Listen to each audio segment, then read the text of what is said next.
Hey guys, today I'm going to show you how to redirect your Porkbun domain name to another URL. Let's get started. First, go to porkbun.com and log in your account.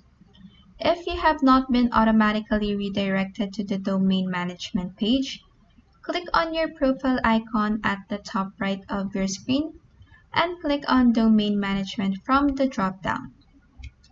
Next, in here, just scroll down to your domain name and click on Details at the far right of the domain name you want to redirect. This will open more details about your domain name. In here, look for the URL forwarding and click on the pencil icon next to it.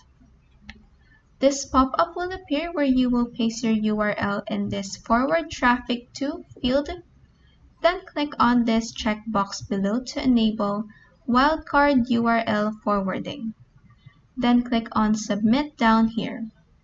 And that is how you can redirect your Porkbun domain name to another URL. If this video helped you, please like and subscribe for more helpful tutorials.